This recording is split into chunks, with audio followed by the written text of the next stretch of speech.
In this video, I'm going to show you how do you use Claude Sonnet to analyze stocks. So firstly, go to the official website of Claude and access Claude. So just type in Claude AI and go to the official website. And once you're on Claude, you can log into your Claude account. So once you're there, and now once you're on the Claude interface here, so now you get to this chat interface here. So now what we're going to do is, in order to analyze the stocks, we're going to plug in this prompt here. In the chat prompt, plug in this prompt here. So type in analyze the stock name. So in this case, for example, Apple stock, like a stock market analyst.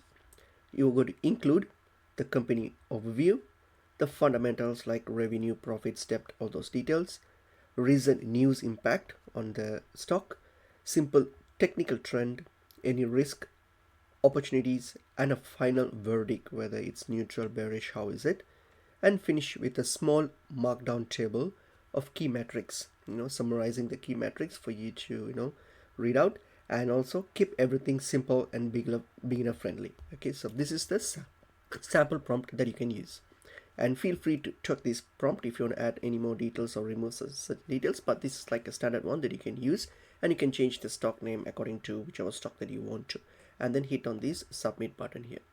So once you click on the submit button, now Claude will do its analysis and you can just see the results. So wait for some time. So once the result pops up, as you can see here, it gives you all these details like company overviews, the fundamental datas, revenue details, all those things, and recent news, whatever that's related to the stock and how it affects. You can see some technical trends, what's happening, and the risk and opportunities associated with it, like it's nicely summarized and everything. You can just read it, and you have a final verdict as well, how it is. So you can, as also you can see, there's a key metrics summary with the table, and you can just look into these, and also with a little of your summary here, so which gives you like a bottom line and the details of this stock here. So you can simply go through this. As you can see, it has given you a pretty decent job, a thorough analysis on the stock. So you can simply read these and take into an account while you're doing your analysis. So as you can see, this is how you can use the Claude to do the stock analysis for you. It's pretty handy, and it's also quite simple to use as well.